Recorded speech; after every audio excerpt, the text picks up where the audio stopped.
so faithfully poured his life out, his soul out, Lord, to present to us the lovely riches of God's Word and the rest of God's people.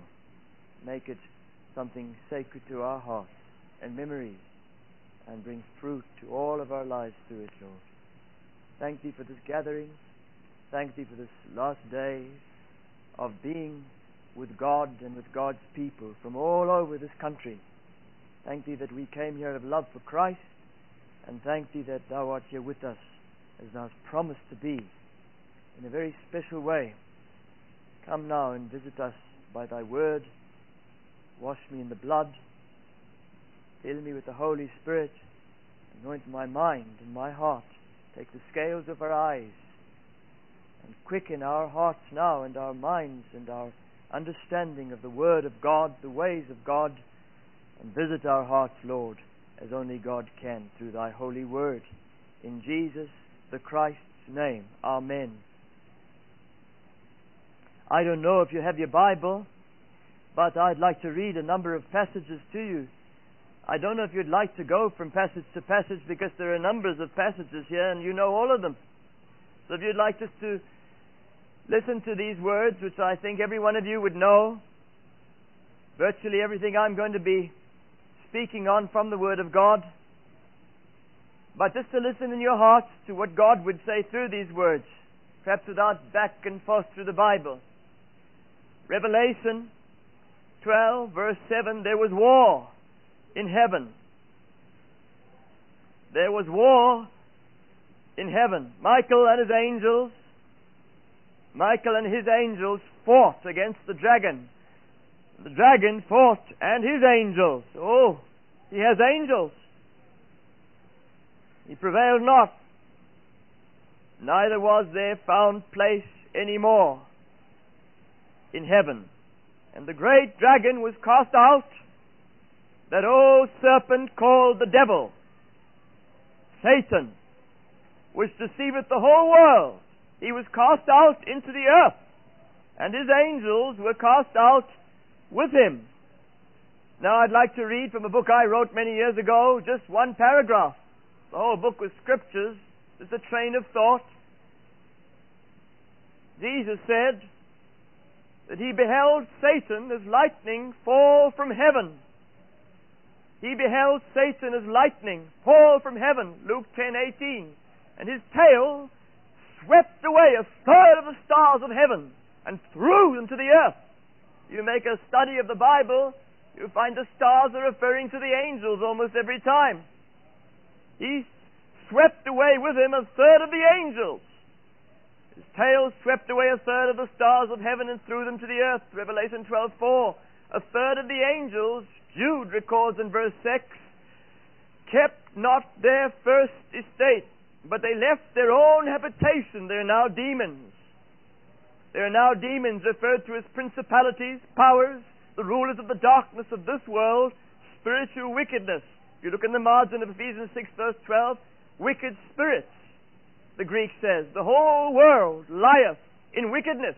You look in the margin, in the power of the evil one, under the Satan's power and control. 1 John 5 verse 19.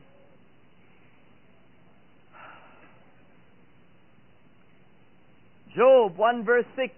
Now there was a day when the sons of God, the angels, came to present themselves before the Lord, and Satan came also among them.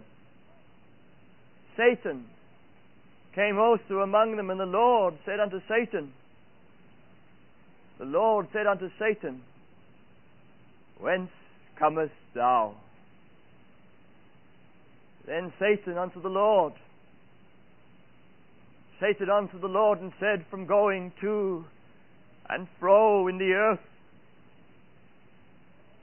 and from walking up and down in it.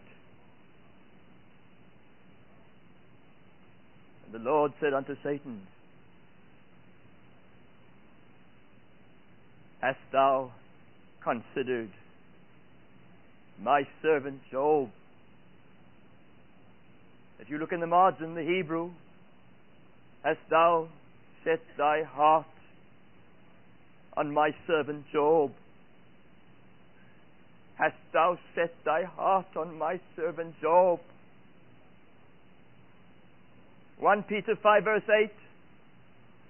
Be sober, be vigilant, be sober, be vigilant, because your adversary, the devil, as a roaring lion, walketh about, seeking whom he may devour. Whom resist? Steadfast in the faith, knowing that the same afflictions are accomplished in your brethren and in the world. You're not alone, sir. Every one of us, the devil is against to devour. Be sober, be vigilant, be vigilant. Because your adversary, the devil, as a roaring lion, walketh about, seeking whom he may devour. Whom resist? I love that word. Steadfast in the faith. James says, resist the devil and he will flee from you. The whole of heaven is obliged to do that for you if you resist the devil. God's honor, God's integrity, God's name are at stake. If you, young boy, no matter what Satan does to come against you, resist him. Whatever he's trying to do to destroy you, get up. Resist the devil, and God says all heaven will make him flee from you. You have heaven behind you. What a wonderful thing. Ephesians 6 verse 10. Finally, my brethren. Oh, when Paul says finally, it's got to be wonderful. Everything is just so thrilling, you can't stop. But when he says, finally, my brethren, be strong in the Lord, not in your own strength. Be strong in the Lord and in the power of his might. Put on the whole armor of God. Have you done that? When did you do it, young girl? Put on the whole armor of God, that ye may be able to stand against the wiles of the devil. For we wrestle not against flesh and blood, but against principalities, against powers, against the rulers of the darkness of this world, against spiritual wickedness in high places. Wherefore take unto you the whole armor of God, that ye may be able to withstand in the evil day, and having done all, to stand. Stand therefore, having your loins girt about with truth, and having on the breastplate of righteousness, and your feet shod with the preparation of the gospel of peace. Above all, taking the shield of faith, wherewith ye shall be able to quench all the fiery darts of the wicked. And take the helmet of salvation, and the sword of the Spirit, which is the word of God, praying always with all prayer and supplication in the Spirit, and watching thereunto with all perseverance and supplication for all saints. Oh, I love that. Above all, taking the shield of faith, wherewith ye shall be able to quench all the fiery darts of the wicked. Isn't that an amazing promise from God? One more verse now from the Holy Writ. One more holy verse. 2 Corinthians 10 verse 4. 2 Corinthians 10 verse 4. The weapons of our warfare are not carnal. They're not made by humans like an ordinary war. Oh no, the weapons of our warfare, the only warfare we're involved in, the weapons that God's given them of our warfare are not carnal, but mighty through God to the pulling down of strongholds. The pulling down of strongholds. There is in the Bible the declaration of war, the devastation of war, the desperation of war. There is the compassion of war, the confusion of war, and the conclusion of war. And you will find this throughout the Scriptures. There is firstly the declaration of war. There was war in heaven. Declaration of war. A few years ago, the Queen of England called from across the world all those who had been involved as the British allies in the war against Germany to come, veterans of the war, men who had medals of honor for bravery. She called all those still alive, of dignitaries, generals, colonels, admirals. She called all across the world to come to London, to stand together for a reason, to remember it was 50 years when the war was over, to look back in remembrance and commemoration of the victory of the British Allied forces against Germany and her allies. And so they came in their hundreds of thousands. And there was a solemn moment of looking back in remembrance at that war, and all who had fallen, all who had perished, and their millions and millions and millions. The cost of that war, but they looked back 50 years at the cease of that war in remembrance. But brother, sister in Christ, our war is not over. One day in heaven, we will look back in remembrance at this war between God and Satan. But right now we are involved in war. Right now our war has not ended. It has not ended. Onward, Christians, soldiers, we sing. Do you know what you're singing when you say marching as to war? Our war has not ended. We're involved in the terrible war between God and Satan, and this earth is the battlefield. It has been declared the battlefield between God and Satan for the souls of men. Will MacFarlane was the holiest man of God I ever knew in my life, and in his old age, when his wife had died, he stayed just a few houses away from us, from my wife and I would leave my family most of their lives for the gospel. And every time, for a number of years, Will MacFarlane would stand in the gap and arrive with his little suitcase to see me off. And he loved Jenny, he loved the boys. And I felt greatly privileged to have this man come, and he longed to be there with them, just as somehow someone was with them when the boys are small. But as I would get into the car to be driven off to where I was going off to preach the next occasion, the next town, the next city, he never failed to always arrive in time before I left. And he would stand there at the car, and before I would get in that car, he'd take his hat off. And he'd hold on to me, and he'd hold on to Jenny. And with tears coming down his eyes, from his heart, this man would pour out a prayer to God that made me tremble. Oh, he would pray again and again. Never once did I leave without Will MacFarlane taking his hat off and beginning to call on God. But what did he pray before I got in that car? Oh God, here goes a soldier to the front line of the battle. Satan and all his demons are watching him, trembling. For he has weapons. Weapons of our warfare, not carnal, but mighty through God to the pulling down of the strongholds of the devil. Oh, anoint him, unctionize him. Take him, God, to the front line of the battle and keep him under the blood. Rebuke the devil away in the name of Jesus. Keep him safe. Whatever the devil's got in mind to do to stop him from finding victory for God at the front line of the battle in the war. Oh, undo the devices of the devil. Take the Satan's hands off of souls, God, in this town. Come cleanse the town with the blood of Christ. Come pour thy Spirit, God. Where the enemy is coming like a flood, raise that the Spirit of the Lord raise up a standard against him. Oh God, come now, work conviction in that town now before he arrives.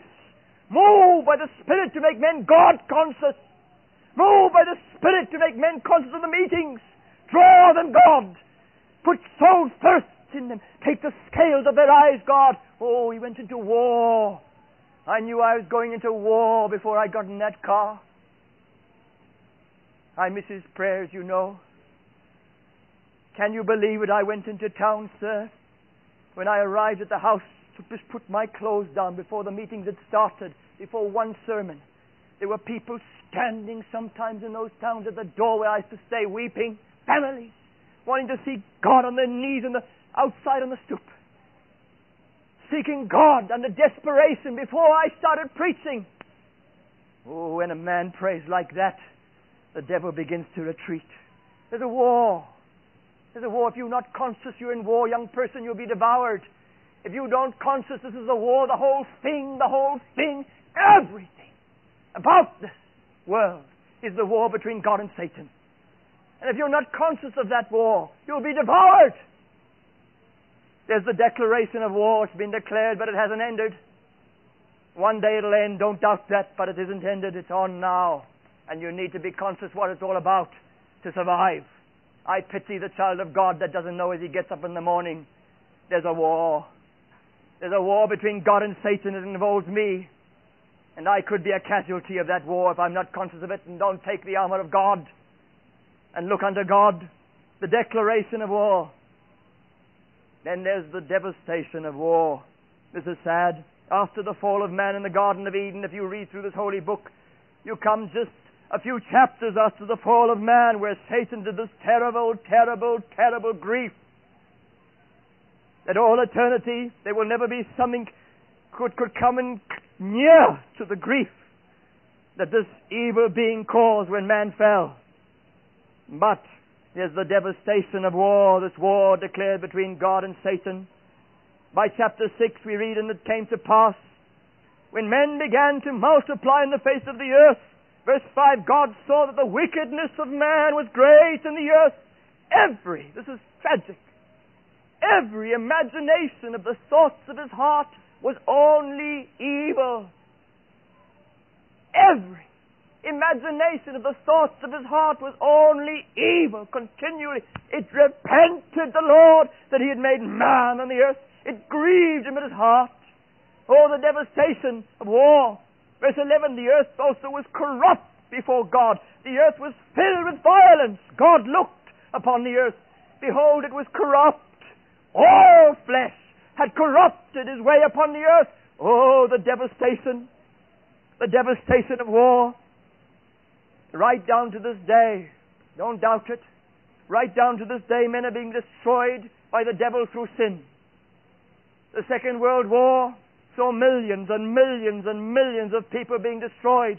But the war between God and Satan, billions and billions and billions in waves of generation upon generation of billions of souls are being destroyed by the devil through sin. In this war between God and Satan, billions are destroyed. No war could compare with the casualties of the war between God and Satan, sir, that are going on right now through sin. Starting right from the fall of man, there was the devastation of war. There was the declaration of war. There was the devastation of war. Thirdly, there's the desperation of war. The desperation of war. My father went to war. He was not saved. My father had to go to war. And my father, when he left my mother, hated the thought of parting. But he hated war. He hated war. When I was a little boy, my uncles had all been to the war, all unsaved men. All my uncles, all they wanted to do was talk of the war, the battles, the terrible things that they saw. There was continual looking back to the war. Why, across the British Allied forces, all the countries, they have what they call the moth clubs. And men in their millions would gather to remember, keep vividly alive every battle, every victory, every defeat, to tell of their acts of bravery, where they got their medals from and what it was all about. Battles where people were slain and blown apart in front of their eyes. Oh, all they wanted to do, and they gather to this day, remembering the war, but my father didn't want to. I remember as a boy how when they talked about the war, my uncles, whenever they gathered in our home, we had a very big family, always this thing came about the war, and Daddy would just put his head down, put his eyes down. He never said a word about war. Never once. I never heard him ever talk about war. If my uncles went on, he would get up and he would walk out. And I noticed it, and everyone noticed it. No one challenged him, though. No one challenged him. I asked my mummy one day why. Why do all my uncles and everyone else speaks about the war all the time? Why does Daddy never ever speak about the war? Mummy looked at me, stunned at my question. But after a while I noticed tears coming from my mummy's eyes, and she said, Keith, no one hated the war like your daddy. He hated war. When your daddy walked away from me to go to war, he had pitch black hair like yours. But when he came back 6 years later, Keith, his hair was snow white. He became aged. He lost years of his life in the war. It aged him. She says, I think it was the mortar bombs, these buzz bombs they developed in Germany, where all you heard was the buzzing as they come in their thousands across the sky. You don't know where they're going to stop. But suddenly, you hear a silence, and all you know is they're going to fall. You don't know when. Suddenly, people just blown up, flying, bodies flying in the air. No way of knowing where it's going to land. And when they heard those buzz bombs, I think that is what did it to your daddy. He lived daily in fear of being killed and not coming back to us, to his home, to life. He hated the war. The war was a terrible thing, my boy, and your daddy hated it. But now listen. The declaration of war, the devastation of war, the desperation of war. Do you think we don't have despair in the war between God and Satan when we're a child of God? Paul said we despaired of life. You know, I think we're a little bit untrue about Paul when we preach. We talk of how in the prison, whipped and in pain, he stood there offering sacrifices of praise and song. You know, I've heard the sermons again and again how Paul, when everything was against him and he was so treated and mistreated and wronged, how he was imprisoned, and what did he do? He sang praises to God at midnight. Oh, the prisoners were staggered that a person could sing praises to God and yet he's in prison. But that's not altogether true about Paul. You know, we need to be a little bit more true. The same Paul despaired of life in Achaia. And if he could despair of life, brother, you and I can. Be truthful about the man. In this war, there comes moments we can despair of life itself. Like Paul did, 2 Corinthians 7 verse 5. When we came to Macedonia, our flesh had no rest. We were troubled on every side with inward fightings, with fears. Without fightings, with inward fears, he says. Paul admitted it. War was a terrible thing. We despaired of life. We despaired of life. If Paul could, we can. Oh, there's the desperation of war, the declaration of war we see in the Bible. Secondly, we saw the devastation of war. Right through the Scriptures, God talks of it from the beginning of the Bible to the end. There's the casualties, the devil's devastation of this war between God and the devil. But there's also the desperation of war. It's a terrible war going on, sir. We're not in heaven yet. And there's moments we can despair of life. Then there's the compassion of war. The compassion of war. What am I speaking of here? I said years ago in your country that I'll cut the whole thing to a short moment, how a man in war that I met, unsaved in the battle, despairing of everything going on, despairing of life like my father, despairing of being, when he died the next moment, is every second, this could be my last. And this man was in torment, and suddenly all the bombs stopped, all the firing of the ammunition, all the machine guns. There was this deathly silence in the bitter cold, and he stood weeping. And the man confronted him in these moments of silence and said, You are going to a worse torment than you're in now if you die without Christ. You need to get Jesus. You need to seek God to save your soul.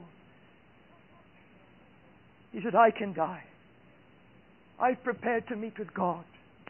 But look at you.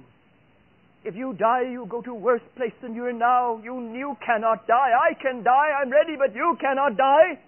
You need to seek Christ. As he was begging this man about his soul, suddenly the battle started again. Oh, the machine guns, but one particular machine gun.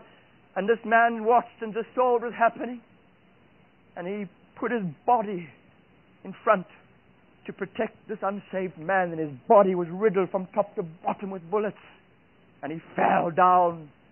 And this unsaved man pulled himself out and looked at this man who stood in the way to protect him from dying. And his unsaved last words were, I can die, but you can't. I can go to heaven. I'm ready to stand before God, but you can't. You cannot face God. You're not saved, so I die for you. I give my life for you, that you can have time to seek God. Don't let me have died for nothing. And he died in his arms. That man pushed him way out from under the body of this man who died for him, to give him time, threw his gun down, and got on his knees and wept with a loud agony to God to save his soul through the blood of Christ, through the death of Christ. Peace that passes all understanding, like a wave of divine love, he said, seemed to sweep over his tormented soul, and he was lifted into praise next to the body of the dead Christian that had given his life for him. And that man lived the rest of his life, he said, in that war. He wasn't at war with other souls. He said all he wanted to do was rescue souls, bring them to Christ everywhere, just bringing people, pleading, begging with people to come to Christ. Oh, brother, there are souls to rescue. There are souls to save in this war. Have you compassion? Have you such a compassion in this war, where the casualties of war daily are everywhere you will ever look if you open your eyes? Have you compassion that is willing to give your life to bring the world to Christ? To lay your life. This war demands compassion that would lay your whole life, to sacrifice your life to bring the world to God. Have you? Have you brought anything to God, young man? Have you made any sacrifice? Here a man gave his life for one soul. So vivid was the thought of hell. Have you any compassion? Have you any compassion for the lost?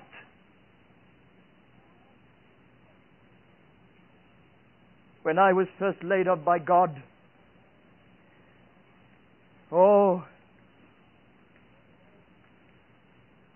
there was a staggering hymn that shook my heart. Well, if I haven't got it in the pulpit today, it's the first time I've lost a piece of paper. But that'll do me good. Here it is. Oh, when God laid his hand on me to separate my life for the gospel, I knew something sacred was happening. I don't know if I wept more than there was joy at what God was saying to me, because I couldn't understand how he could choose a man like me. But I heard this hymn being sung, and it burned in my soul. Forgive the singer. Listen to the words. So send I you to labor unrewarded, to serve unpaid, unloved, unsought, unknown, to bear rebuke, to suffer scorn and scoffing. So send I you to toil for me alone.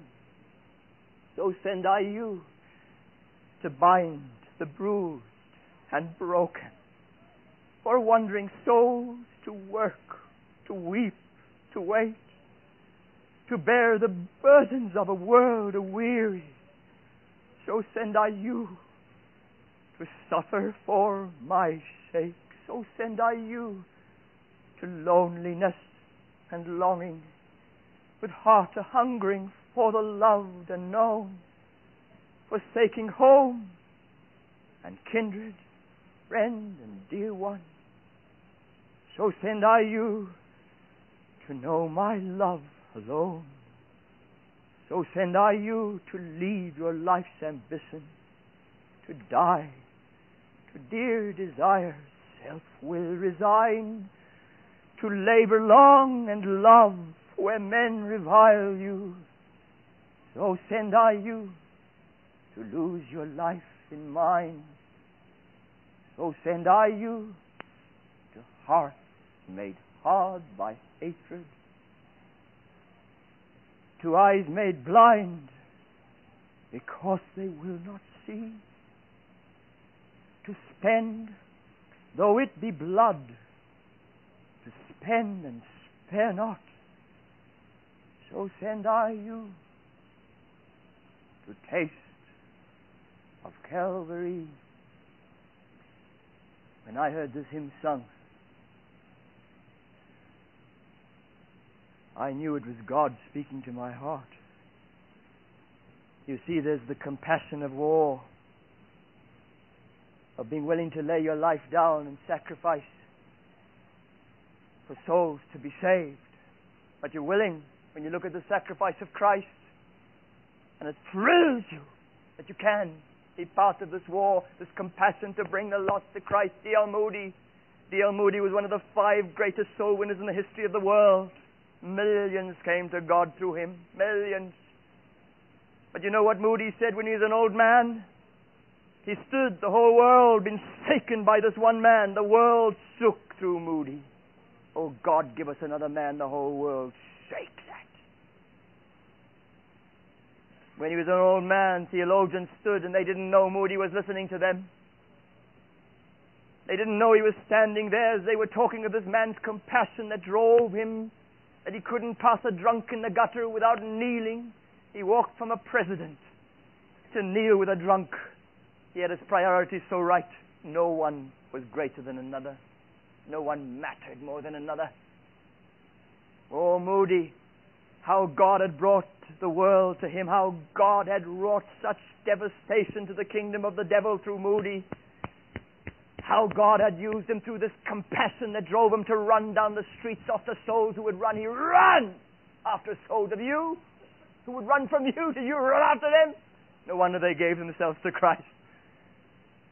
How could you not break down all the resistance of a man who won't stop running? Even if you run. Oh, Moody, who shook the world through his compassion, so that Oxford and Cambridge universities went on their faces in their thousands, as no other man in history. And when they said, why is it that the great Spurgeon and others were not used like this, who were great orators, how come Moody? And one young fellow said, no man had such compassion for souls as Moody. All I became conscious is no man loves my soul like this. Moody, filled with compassion, that made the learned of Oxford fall on their faces weeping, grappling with God, all the resistance, all the hardness. All breaks down when there's compassion like that. And he stood there listening to these men speaking how the world was staggered by his compassion. And Moody said these words, and these men were shaken as they turned and saw Moody himself standing, listening, bent in old age. And he looked, and the tears that coming down his eyes is what they were speaking about. And Moody said these sacred words only once in his life he said them. But take note, church of Christ, what made this man bring the world to God? Moody said, when I was young in the faith, God took me aside and showed me somehow, he gave me to understand that the world is like a sinking vessel in the ocean, and men are perishing, and there's no hope, and they're perishing. There's no hope, and here they're just perishing. And God, as he sees me aware of men suddenly conscious, men have no hope, they're perishing on this vessel, sinking, without hope. Moody, God says, God pointed me to a single lifeboat, he said. That's all, just to a single lifeboat. And he said, Moody, save all you can. And from the moment God gave me that revelation of what the world is all about, from that moment till this, all I have lived for is to save souls. Have you, sir? Have you, young lady, lived to bring the world to God? Will there be a Moody again here who sacrifices life for souls to be saved? Oh, there's the declaration of war, there's the devastation of war, there's the desperation of war, there's the compassion of war, there's the compassion of war, then there's the confusion of war. The confusion of war. Oh, you know the devil loves to wear out the saints. And he does. And do you know how he wears us out more than any other thing he does? He loves to get us fighting against each other. In this battle between God and Satan, if he can get us fighting against each other, we don't wrestle against flesh and blood. For God's sake, child of God, get it through to your heart once and for all. Your only war is against the principalities and the powers, the devastating demons that are in their millions everywhere with Satan. The only enemy is Satan, not men. But somehow he wears us out by getting us fighting against each other, and nothing is done against him once we start that. because God can't answer our prayers the moment we start fighting against each other. I could give you 10 to 15 promises God gives about that. He can't answer your prayers for anything else. Oh, the confusion of war, fighting against each other. Here in America, you had the Civil War. And you know what the one single tragedy of the Civil War was? Have you ever thought about it? Men, they say in the history books, men who once fought along side by side now were fighting against each other, and the heart-rending of men who didn't understand how suddenly generals who once led you as one army against one enemy, now you were standing there fighting that general. Now suddenly you're fighting against the men who once led you as one. Your leaders that once led you together. Now your leaders are parted. And your leaders lead you to fight against each other. Do you know what the state of the church is in when it reaches that? Oh, and the devil's behind that. Friends suddenly fighting against friends. Families fighting against families. Is that possible? You know, back home in South Africa, I went to a museum which has photographs of my family who were involved in the war, my great-grandparents and etc. The war between Britain and South Africa. They call it the English-Boer War. You people had the English War also here. But in this war, here was my family, and I was looking at all the photographs being led by this historian that was taking me, especially they brought her back to take me through all, and so all my family over in this big area of Oudtshoorn, where we first settled as our family.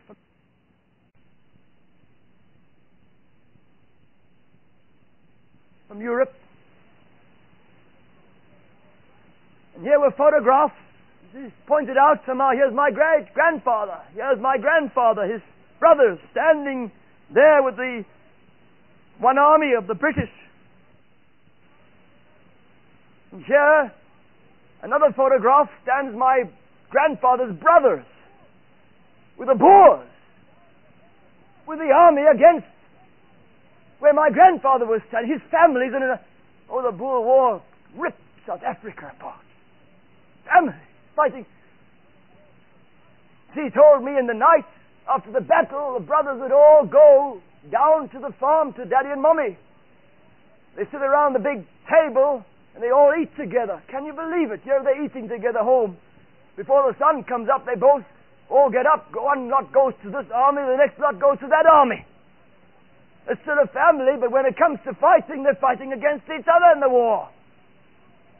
The confusion of war. And I said, but is it possible that a brother could take a weapon and aim, deliberately knowing he's going to destroy a brother? He knows what he's about to do will destroy his brother. Is it possible that a brother can do that to a brother? This lady looked at me, she said, with war, anything is possible. The confusion of war. Is it possible that David could send Uriah to the front line of the battle to have him killed? Is it possible that David could send a man who was faithful in one to his death because of David's sin? He could want him dead. And he did kill him. Is it possible that Cain could kill his brother? The Bible says, because his own works were evil and his brother's righteous. Is it possible that you could kill through sin, destroy your brother in the church of Christ, in the body of Christ? You know what you're about to do will devour him.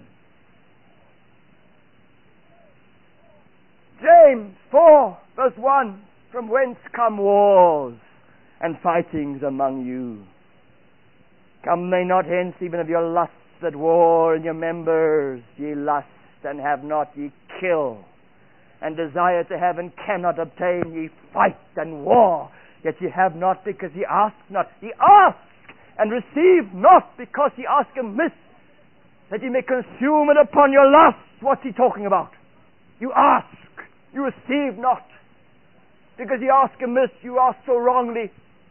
Oh, beloved, you know, I think the single greatest reason God cannot answer our prayers for revival is because as we're on our knees crying for this nation to be revived, the person on his knees next to us we hate. We're at war with, not with the enemy, with each other. You ask, you receive not. Tell me, Church of Christ, tell me now, has God not come in revival, though you've prayed for it? Though you've prayed for it on your knees all together, because the man you're praying with you hate, the brother you're praying next to for God to come in revival, you want him destroyed. You want him out. You ask amiss. You ask and you cannot receive because you're warring at each other, God is saying. Look at its context. The whole chapter before, chapter 4, where he says, where do these wars come from? These fightings that prevent God from answering your prayers because you ask wrong. If you're in this state of mind, you can't ask right. Your motives must be wrong even for the things of your sound, your spiritual asking. What's it all about? Look at chapter 3, the tongue. This unruly evil full of deadly poison. Oh, how many lie dead. Cain, where is thy brother? Who else must God ask, sir? Who else must God ask, lady? Am I my brother's keeper? Yes, you are. But to what you did, your brothers destroyed Cain. You say, am I responsible for it? You are. You destroyed him. It's a deadly, deadly poison if the tongue is unruly. You're as holy as your tongue. If any man offend not in word, the same is a perfect man, God says. Not the way you dress, as lovely as that is, and as much as I respect you. But I would be a hypocrite. I would be a hypocrite to stand here and say, you lovely people, by the way you dress, if this tongue doesn't prove to me you have the right to dress so, that you belong to Jesus and are submissive to Him. How's your tongue, sir? How many brothers, the blood of thy brother crieth out? How many Cains are sitting here praying for revival? And how many does God have to point back that would still be on the way if it wasn't for you? Fighting, wanting them dead, killing, you kill. You desire to have, but you cannot obtain for what you've done. How many brothers' blood lies crying from the ground to God that you destroyed with the unruly evil full of deadly poison? Oh, it destroys, don't doubt that. The foremost proof of holiness is a man's ability to refrain from entering into any conversation whereby he becomes defiled in God's sight and man's eyes. The foremost proof of holiness. Now listen to the most staggering words of all about this war in James chapter 3. Listen to what God finally says through James, and this should shake the church to the heart. It should shake the church to its knees in America and the West, who sees no revival, though they pray for it alongside of each other while they war with each other. Listen to what God says about this tongue finally at the end of the chapter. Who is a wise man and endued with knowledge among you? Let him show out of a good conversation his works with meekness of wisdom. But, if ye have bitter envying and strife in your hearts, glory not, and lie not against the truth. This wisdom descendeth not from above, but is earthly, sensual, devilish. That's the source of it. For where envying and strife is, there is confusion and every evil work. You know what Leonard Ravenhill says about that verse? That God says to the church, where envying And strife is, where there's fighting amongst you people, there is confusion and every evil work. I can only think of the evil works I've known.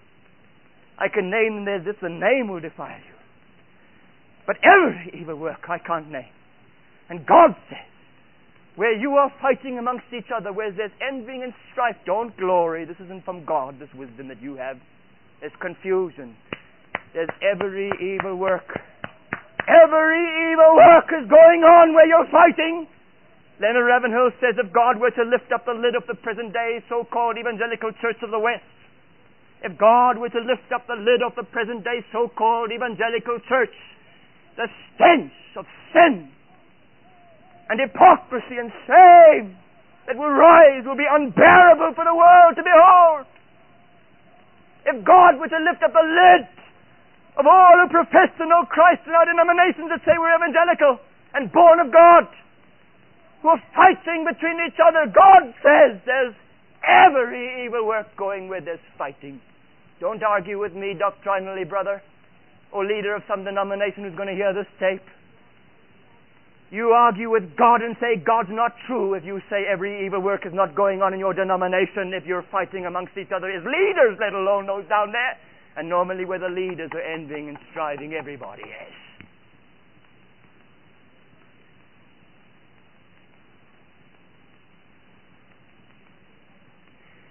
Beloved, there's an army that saves this nation on its knees, with no weapons man has made.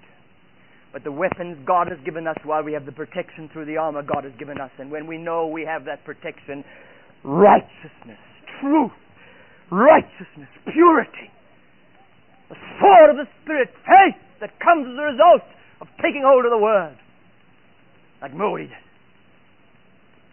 When you have that armor and you have that weapons, there's one army that can save this country doing battle, but until it gets recruited, who's God recruiting to join an army that could save America? One army. Take your eyes off the politicians. They won't save your country. Take your eyes off your wealth. It isn't going to save your country from devastation that you cannot believe will come in such a vengeance against the wrong as Sodom and Gomorrah would be just a picture to behold, let alone what's coming here. You have one hope. The Church of Jesus Christ becomes an army on its knees to do war against the devil. And the weapons of our warfare are not carnal, but mighty through God to the pulling down of strongholds. You will pull down the devil's strongholds in this country overnight when you get on your knees, Church of Christ. When you stop fighting and criticizing those who don't have the same standard as you and condemning them and ostracizing yourself. Oh, I agree, you grieve over much. You grieve over much, and I do too. But, if you don't love with such a depth of love and compassion anyone you're criticizing, your love isn't so shallow. How do you look at everyone, sir? Can you pray for them with weeping tears of love? Or do you pray with them with anger and vengeance? There's one enemy you have, sir. If you name the name of Christ, it's the devil. He's the only one you do warfare against, sir. And until we do it, the devil will just devour us when we're fighting against everybody else that names the name of Christ and against each other who aren't towing the line to exactly what I want. You're had it, some men as good as saying. You have one enemy, and everyone else you show such compassion, though you don't ever compromise through your own life and example. I'm not calling for compromise. That's not love, that's hatred. I'm calling for love and forgiveness and patience and tenderness and unity and asking forgiveness and getting on your knees to a soul that hasn't been able to forgive you, so that you have the right to start praying for revival. In a way, the devil will be the enemy and not those within the church.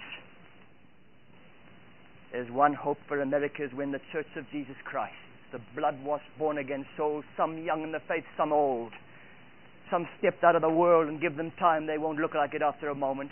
But give them that moment. You had to have it. But take them, not as an enemy because they're not perfect like you, and get them on their knees to look at the one enemy. Oh, army of God, your country will be saved if the church gets on its knees, united, not divided, compassionate with each other, merciful, patient, forgiving, tender, but one. And you look to Christ to lead you against this foe. And take the weapons of faith and watch what prayer of a united church will do in 3 months in this land. God will undo 100 years of what the devil's built up of depravity. I guarantee you 3 months at the most. I'd be stunned if not. The things you weep over in days will crumble when the church gets on its knees. Don't protest with politicians. Pray for them and watch what happens. With as much zeal as you protest or march in armies up to White House, pray with that zeal and that sacrifice and see what happens. See what happens. The declaration of war, the devastation of war, the desperation of war, the compassion of war, the confusion of war, and the conclusion of war. Oh, the conclusion of war is coming to a swift end, you know. In the last days, Jesus said, and don't doubt it, it is. In the last days, because iniquity shall abound. That's the reason. The love of many shall wax cold. I dare you to preach that across America, you ministers who are going to hear this tape. I dare you to preach it loud and clear, no matter what your doctrine. Jesus said, because in the last days, iniquity shall abound. The word comes from the word from an avalanche. The devastation calls from an avalanche. Oh, it's like an avalanche, you know, nothing's stopping it. Nothing can but the church on its knees, but the church is not on its knees. But if it does, right to the last days, let me tell you, revival will come if the church gets down in one nation. Don't blame the coming of Christ to the state of the world. The salt of the earth is just not being effective. That's it. But in the last days, if you find in any war, there's always a last stand by an enemy. There's always a last stand. Desperate, and the devil is making his last stand. He's so desperate because his time is run out. And he's never before in history doing what he's doing now, and every single moment he's never sleeping. While we sleep, he's my time is gone to do hurt to my only enemy, God, he says. Don't doubt it. To his people. And this last stand the devil is making, there's going to be so many casualties you cannot believe, and there are already, because God says in those last stand the devil's going to make, there's going to be so many casualties, it's unbelievable. Do you know the Greek actually says the love of the most? Let's be honest, the most. Jesus says, preach it now, you people from the Reformed theologian group, who I'm one with in many thousands of ways. You'll be stunned. But if it withholds you from crying out warnings to people in the church who are playing the fool with sin, then I'm not with you, sir. You've missed the mark on your whole doctrine. Preach it so loud that in the last days there's going to be casualties like you've never seen if you're not careful, child of God. The love of the most will wax cold. I don't want to even go into that doctrinally. I leave that up to you brilliant theologians to explain away of how you're still safe, not me. It will wax cold, God says. Why? Because iniquity shall abound. The sluice gates are opened by legalism to say, no, it's freedom of speech, it's art, and depravity flows. Nothing will hold back what the devil's been trying to do in this last moment. From the highest source of authority down, there will just be filth.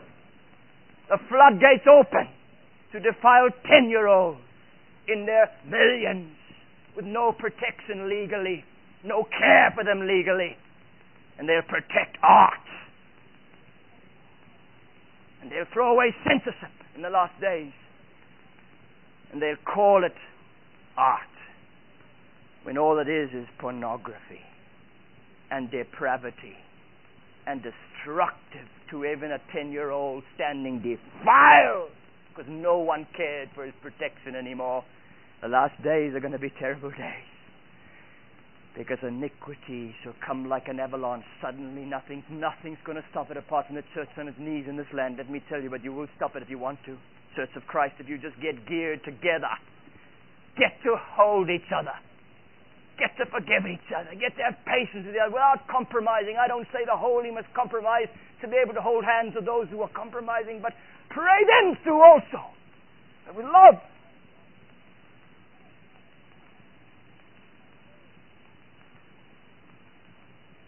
The last battle, the conclusion of war. Don't doubt it. It's so close. The conclusion of this war between God and Satan is so close. If you're going to do anything for Christ, Church of Christ, you better do it fast. Like you can. And every minute counts. Every minute without the church on its knees, you can throw millions into hell. And who's to blame? The politicians for taking away censorship? No! The church for not getting into battle. When will you, Church of Christ, get into the war, the only war you have the right to get involved in? When will you, Church of Christ, take the weapons, the only weapons you can take with liberty? And faith that God wants you, weapons not men-made, but will do such devastation in this war against the devil, it will undo his strongholds. You see them crumble when we take them by faith as an army, though.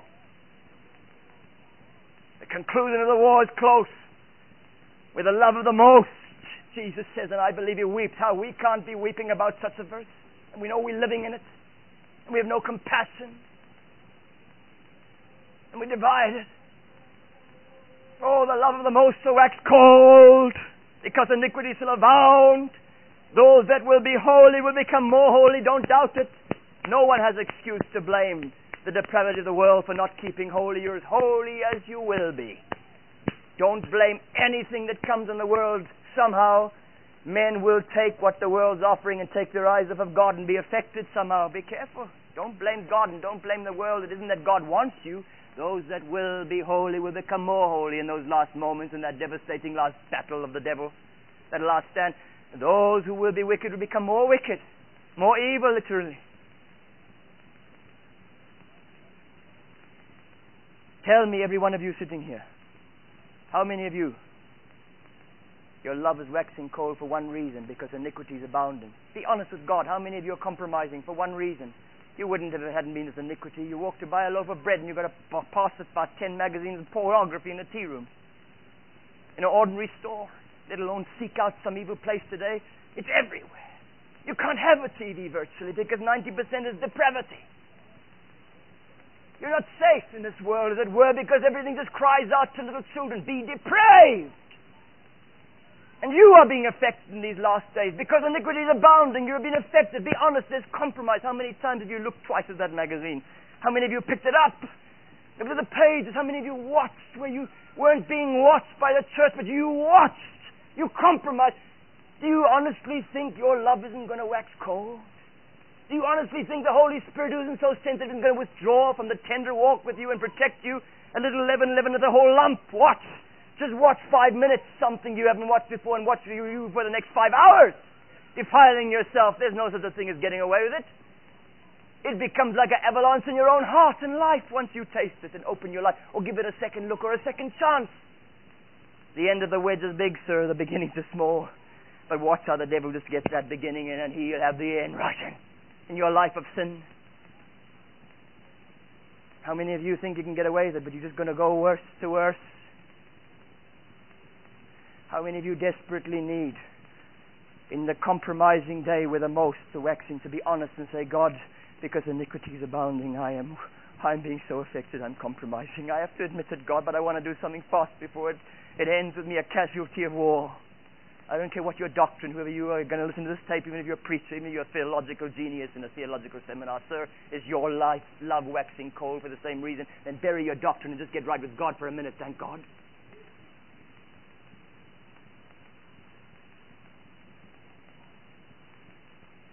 God says through Paul in Romans 12, I beg you, I beseech you, I implore you, brethren, by the mercies of God, that you present your bodies a living sacrifice.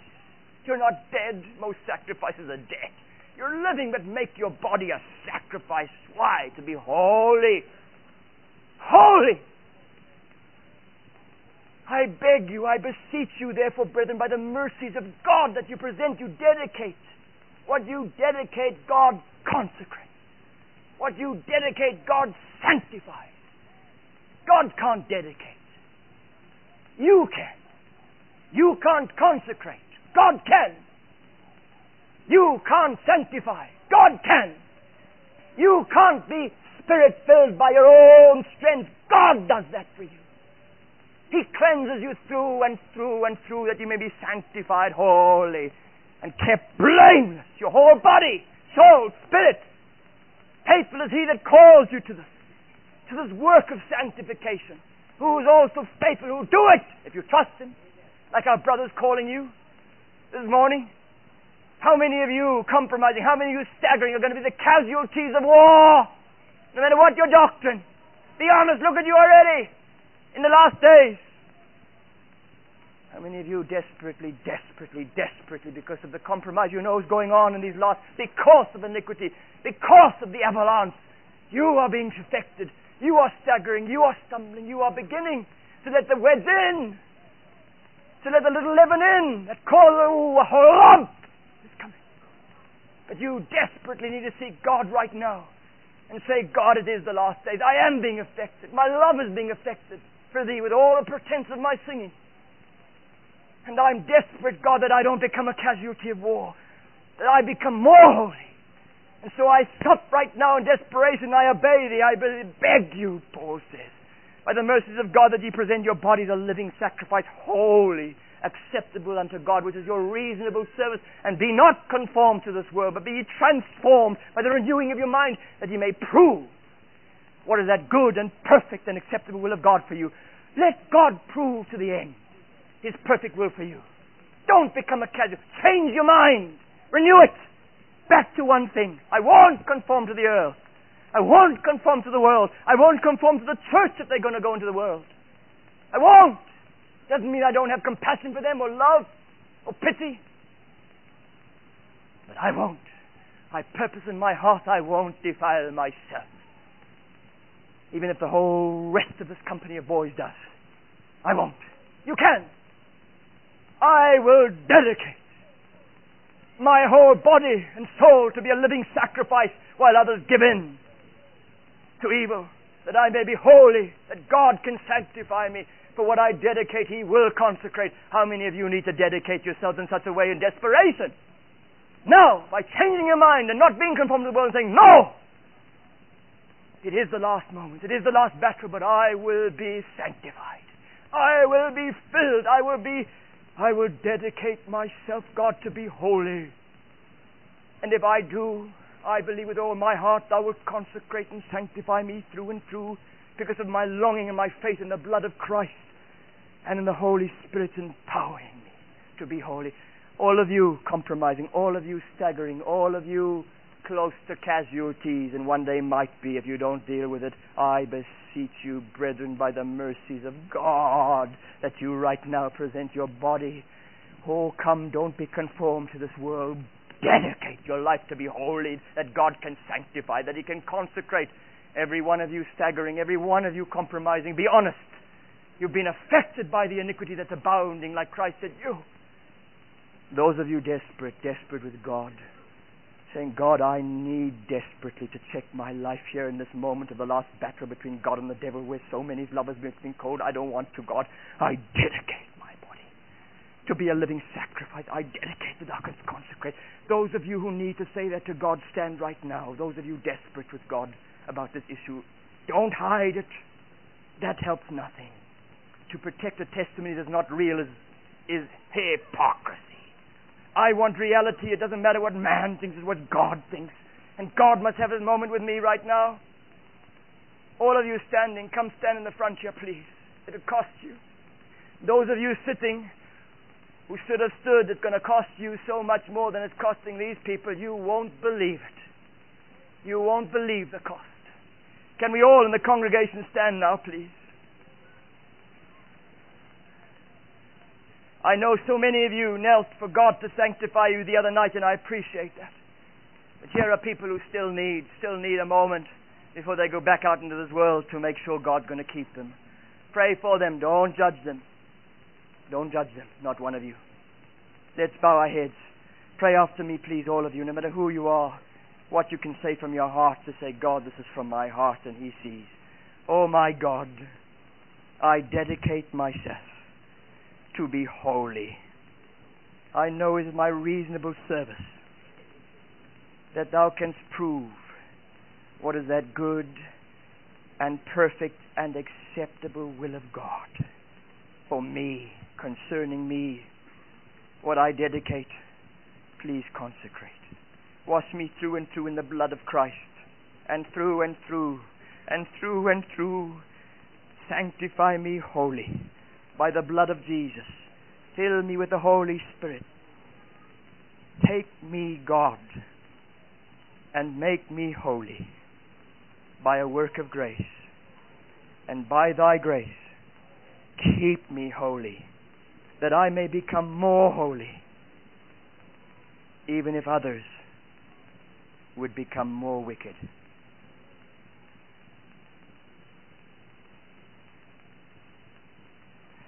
Help me to be amongst the first of the Church of Christ, to recruit into the army of God that must do battle on its knees by faith, to pull down the strongholds of the devil in America. And let others join me in their throngs until America once again seeks Thee through the church on its knees. In Jesus Christ's name, for His sake. Amen. We're all standing. We all belong to Christ. Now, army of God, the devil's trembling in case you just might get on your knees like an army. And if you need, before you get on your knees, to go and say, forgive me, to 1,000 people, start now, brother. But start being able to have the right to pray with this army. Not one of you has the right to kneel with the army of God that's against someone else, or warring against each other, or hasn't done everything in your power to be at peace with all men, no matter what it means. And most of the time it's pretty humbling to do that. But it's possible. And if you do, sir, you have the right to storm heaven into your prayers and to expect heaven to rend and to come. Church of Christ, bring your country back to God. You know why? Because when America comes back to God, the world follows us. He always did. But when America decides to choose the devil, the whole world decides to follow us. He always did. Something about America. What a responsibility the church has.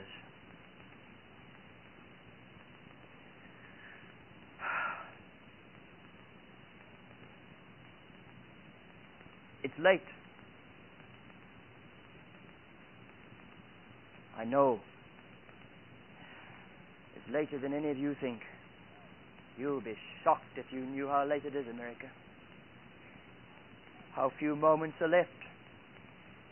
You'd better do something fast, and wouldn't it be wonderful if it started here, and like a wave swept across the church when they watched how God starts answering your prayers, and you just advance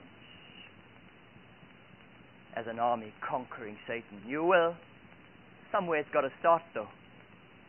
But watch how the rest of the world follows you. The church in America follows you. If they see God's with you. God's with you to the degree that He uses you to win souls, brothers. And that is a result of vital reality with Christ in the heart, daily. Now, you cannot backslide if you never miss God in the morning and the night. You cannot lose sanctification or a dedicated life. It is impossible for the devil to do any damage to you if you never miss God in the morning. Soaking yourself in prayer and in the Word of God as your greatest love in life, that nothing comes near the love you have for it, or the dedication, or the protection, or the nurturing that you sow to these two things. Soaking yourself in the Bible and the Word of God. The devil can't touch a soul who does that. Soak yourself as your greatest priority in life, and you'll grow. You'll grow. Who's the brother that led us in this meeting? Can he come, please?